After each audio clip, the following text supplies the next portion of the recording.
Hello and welcome back to Talon 101. This time we're going to talk about keeping the foot up in Flamingo rather than putting it down. Because when you have the foot up in Flamingo, you can pressure your opponent with a long-reaching move, stuff any challenges with an armored move, have a pseudo wave dash in Left Flamingo Stance or Right Flamingo Stance, and reposition your opponent while keeping the leg up in either Flamingo Stance. Once you have all of those in the bag, the ideal situation for keeping the foot up in Flamingo can look a little something like this.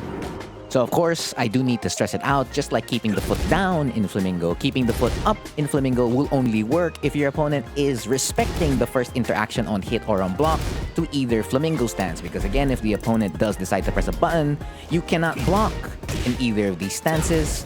So you want them to wait first because, the threat of getting launched or losing to an armored move is present. Once that hurdle is complete, it is best to pair this strategy/technique with moves that have pushback, like LFS F3, up 3, or moves with high frames, like RFF 2-4, RFF 4, and RFF DF4.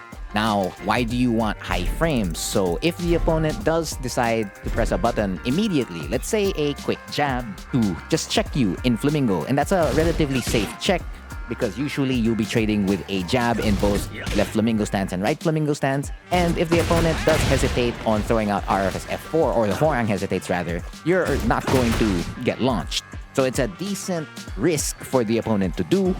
But if you have pushback, let's say you do it after LFS forward 3, you can get a small whiff punish or a pretty big whiff punish. Of course, your timing is important, but once you have that down, it's pretty dangerous because now the opponent has to think of checking you when a move has pushback on block. Now, same thing applies if you have high frames. What you're going to do is you're going to hold back in Flamingo and get that small whiff punish or get that big whiff punish. And RFF DF4 isn't the best of both worlds as there's some slight pushback along with the required frames needed to pull this strategy off. Frontier, you said, of course, don't do this if the opponent's pressing immediately on the first interaction, because yes, if they're throwing out let's say a bigger move, of course these are shorter moves, DF1 and a jab, let's say they throw out DF4 and you're gonna try to hold back while entering Flamingo, naturally you're not going to be able to move away from such a large move. So again, you want them to still generally not press a button on the first interaction, but if it's a quick check just like that, it's completely fine.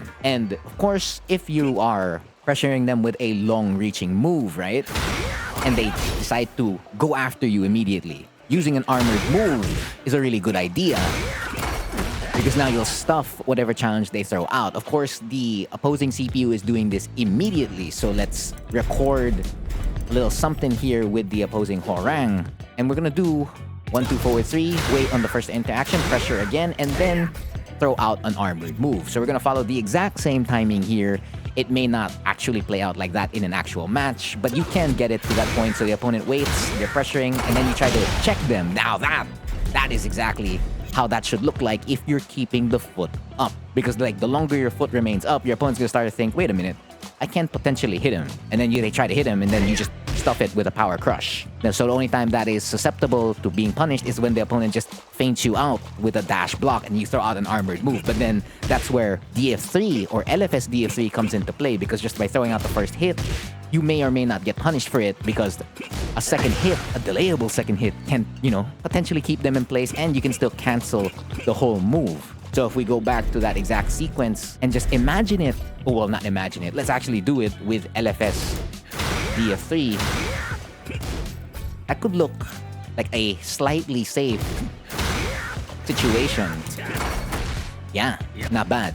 The other thing is that you can reposition your opponent, whether that be in open space or at the wall. It definitely is more effective in open space and more effective at the wall rather than open space. But if you are trying to get towards the wall, right? So let's turn over towards the wall. Let's say you're here. It's a side wall. The reason why I say it's more effective at the wall is because once you enter Flamingo, that's just 2 side steps towards the right, and now they're realigned towards the wall. So basically any wall splat you get now would be straight axis, and you wouldn't have to change up your combo as much. And of course, right, if the opponent is waiting for your button, you can take advantage of that. Now, of course, staying here might be a little bit of a risk, but of course, we talk about armored moves when the opponent may press a button to check you because you're still in a stance where you can't block. So that's still all the way here. If you did use a move with high frames, let's say we do RFF24, you hold back and then start to sidestep towards the right or sidestep towards the right immediately because, you know, you're first thinking of like a button like RFS F4,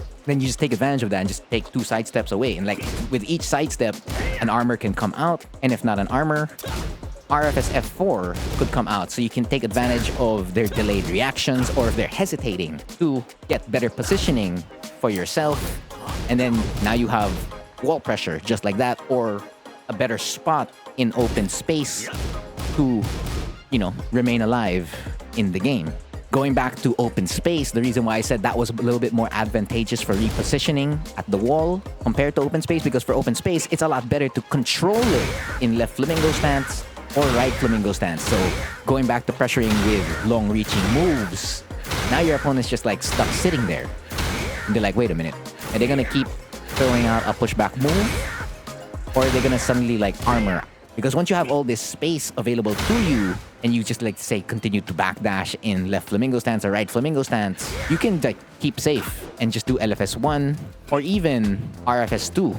And then now you're back in a stance where you can block, and then you can of course change up what you want to do accordingly. So like if you do RFS2, now you have access to RFF moves, and the RFF DF3 mix-up is now in place. So basically you went from creating space here or controlling this space here, and then now you can recontrol it back into RFF. And then after RFF, you can still connect it to like your standard waves of like small Tekken. So they're all interconnected with one another, which is absolutely fantastic. So generally, the idea with keeping the foot up in Flamingo is to bait an opponent with a pushback move or high frame so you can get a whiff punish. And once the opponent's afraid of that, now you can continue to keep it up and just keep the space in your advantage and prevent any challenges with an armored move. Advance in front of their face to push them towards the wall, because now they're thinking about it. It's like, wait a minute, is that going to be an armored move or is it not going to be an armored move? And even if it's not an armored move, is RFS F4 coming out? Is a low crush coming out? And if not either of those two, an armored move. So basically, it's all about pushing the opponent towards the wall or keeping that space all to yourself with a stance where you're pretty vulnerable. That's generally everything I know when it comes to keeping the foot up in either Left Flamingo Stance or Right Flamingo Stance. That has been the lesson for this video. Again, I've been Frontier, and thank you for watching.